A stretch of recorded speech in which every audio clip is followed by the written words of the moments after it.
What's up, guys? Finally, it's Wednesday, and I have a very special guest for you today. I'm gonna talk to Margaret Millet, Assistant Vice President at MetLife, responsible for global resilience, and also one of the founders of Women in Resilience Initiative. You're gonna learn today what is business continuity. And if you want to start in this path, you're gonna learn a valuable lesson today. And if you are already in this path, you're gonna have a chance to understand how to grow in your career. I hope you guys have enjoyed. Please, if you do, smash the like button. And don't forget to subscribe and activate the notification bell so you don't miss anything in the future. Let's go. Mrs. Margaret, thank you very much for joining me today. I know that I have a lot of topics that I would like to cover with you today. But before I start posing a lot of questions, why don't you introduce yourself?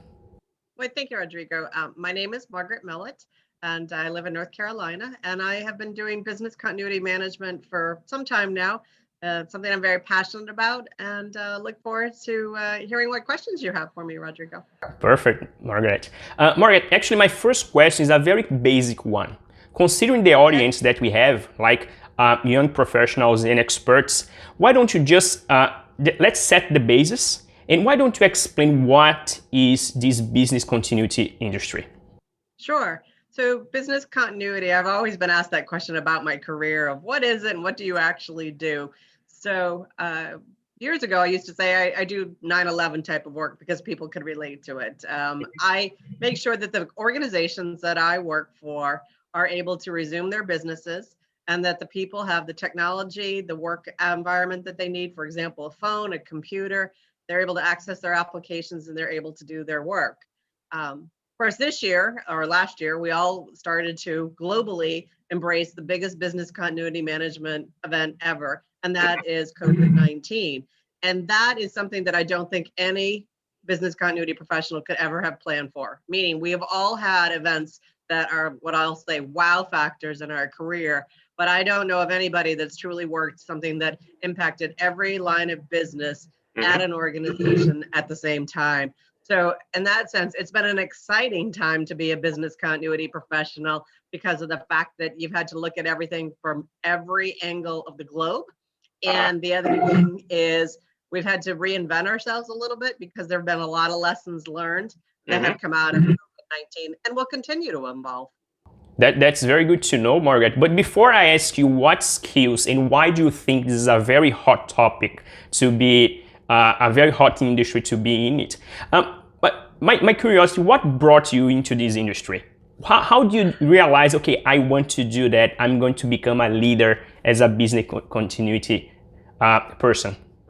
Well, sometimes in job descriptions, and I don't think it's as frequent today as it was years ago, there was always a line that says, and perform miscellaneous duties. And I got asked to do an office move in Boston, Massachusetts. And we were doing a move from 2 office buildings into a brand new building that was in the waterfront in Boston, 2 International Place at the time. And I said I'd be happy to do it.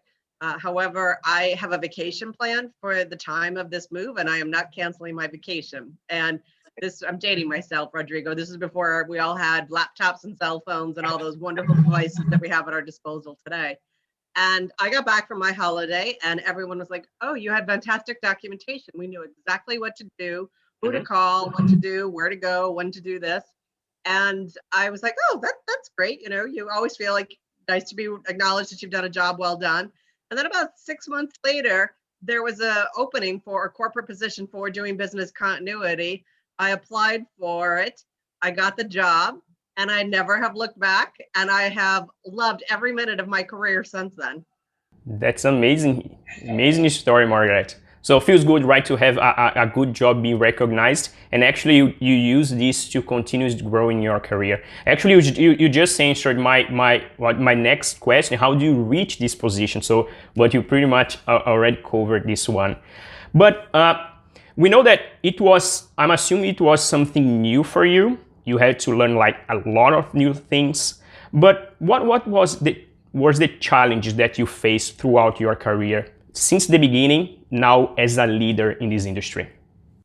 I think there's a few things, Rodrigo. When I first got into this profession, I knew very little about it.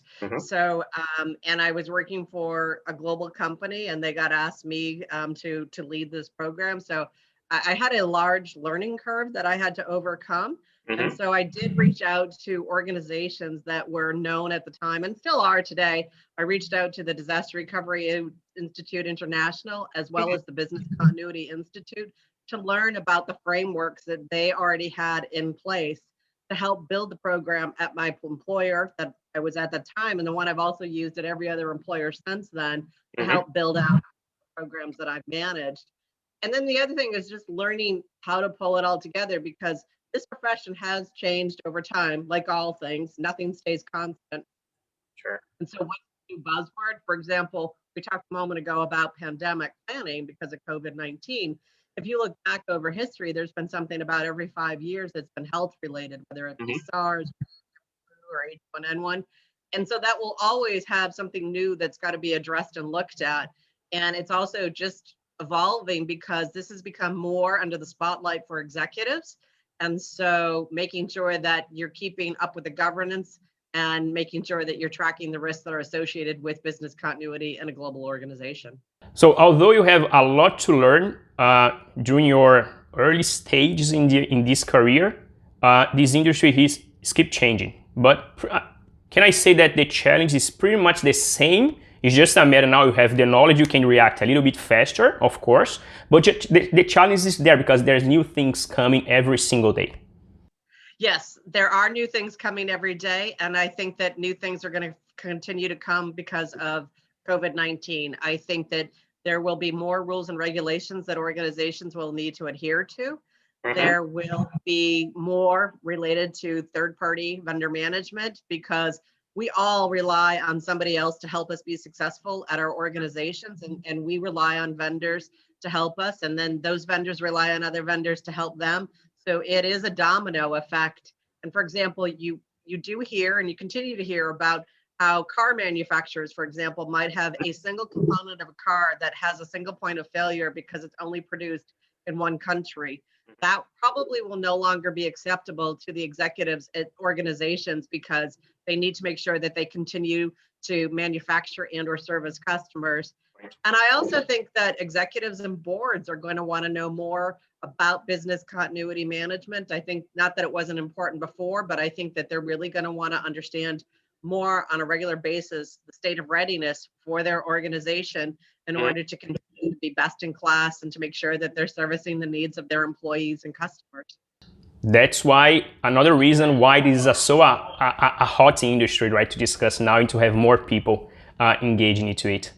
But I think it's very important to understand what are the skills needed to become into this industry, right? And you know that we have a lot of technical skills probably to understand the technicality of the situations, but the soft skills I would say is, if it's not a 50-50, can be a little bit higher than that, right? More important than the hard skills. What were your opinions and your recommendations to someone that wants to go into this industry from a skills perspective? Well, I think one is public speaking, because in this day and age, even without COVID, you are doing a lot of things presenting to people. And I can tell you, I've worked for global companies, and since the day and age of being able to do video, you could be doing a video call with somebody in the same campus because it's an inclement weather day and you don't want to walk over to the next building. But I pretty much got to work and put on a headset and talk to people all over the globe. And so it is one that I have to say, having strong communication skills. So take advantage of Toastmasters or Dale Carnegie or other public speaking opportunities that are at your fingertips. I think the other thing is writing. We communicate so much via email and text that having strong communication skills is also essential. And how to have clear, succinct messages. Think about it. The average executive only wants to read one page. So how do you get your message across with a few sentences as opposed to a few paragraphs? The other thing that I think is crucial is knowing how to do a budget. Well, granted, running a business continuity management program is not a $300 million process. However, you do need to know how to budget. And that is also critical because in organizations today, regardless of whether they're in good times or bad times, if it's not in your budget, you can't go do it. There's no money tree out in anybody's backyard. And so know how to go do a budget. And I think the other thing is also just making sure that you are strategic. You always want to be one step ahead of your management team, your executive management team, as well as clients and customers. So that's why it's always being one step ahead of everybody and knowing what's coming around the corner and thinking about how to prepare for what's going to come next. So I think we are very much aligned. A lot of soft skills that you are mentioning, right? So to be successful, and the more and more I try to understand all the industries, right, on related to our job, soft skills like something that people needs to keep in mind. How important is that? I think a little bit different from the past where everyone was so focused on the hard skills to learn that technical things.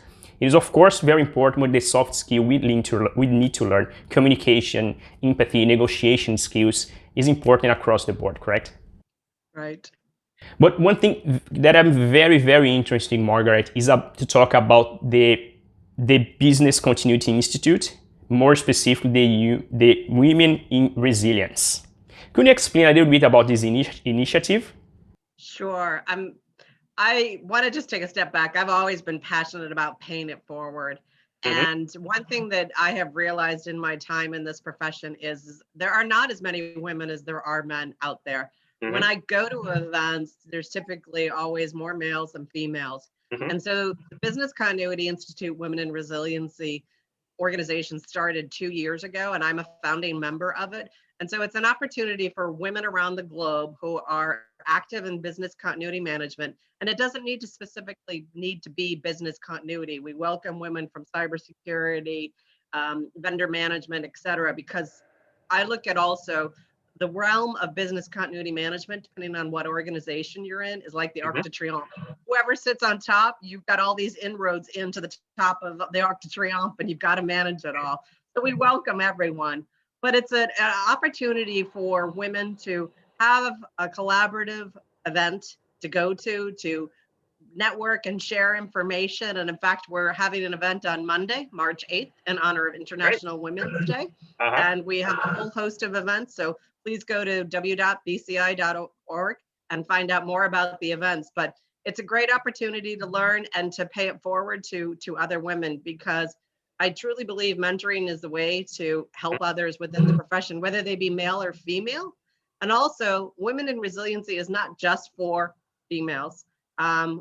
It is open to men. And I can tell you that I was at a conference for the BCI in London in November 2019, and we had a panel discussion, and there were more men in the room than there were women. And they said, help, we need help.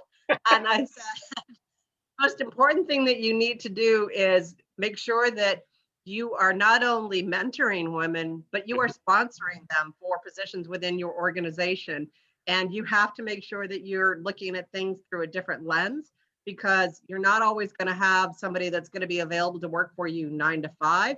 You have to understand that sometimes women are going to need to go home to collect a child from a school, but they will be online early or later in the evening. And so take a look at that as a whole and realize that you also had somebody that mentored you in your career. So that's why I'm saying pay it forward. Just don't pay the lip service of saying, hey, I want to sponsor somebody. Giving back to the community, that's perfect. But I think the impact has been a little bit, it is being huge, right? From numbers that I have, and you can update these numbers if it's wrong. But from what I got, I think 30% of the members on the BCI are already women. This is a pretty significant number. And I'm assuming this number, I think it was from 2020, if I'm not mistaken, 2019. So hopefully this grew a little bit.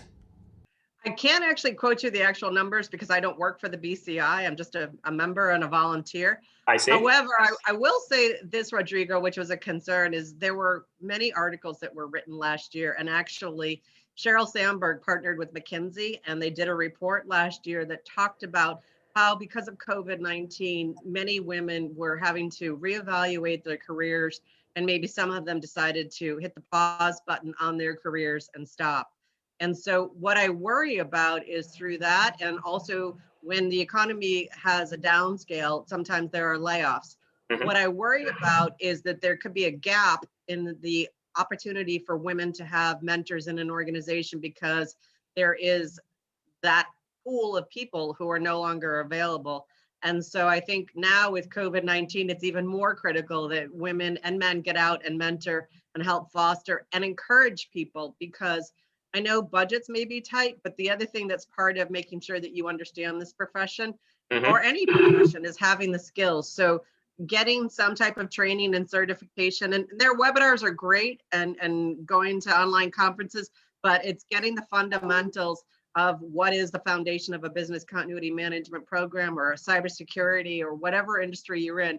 That is what's really fundamental, so that you understand what are the steps that you need to climb to go from the first point of a program to the end, because you can't get to the top step without knowing how to go up each step along the way. Makes super sense, Margaret. But if I would ask you, a lot of challenge since the beginning, right? We know that we're gonna be facing challenges in the future. But if you could recommend change that you would like to see in this profession, what that would be? So I think there's a few things I would like to see. Is one, I do want to have more women in there. I think the other thing that I want to just say is there's always a lot of responsibility that's asked of a business continuity management team. And I look at it as at how it compares, say, to a cybersecurity team or a human resources team.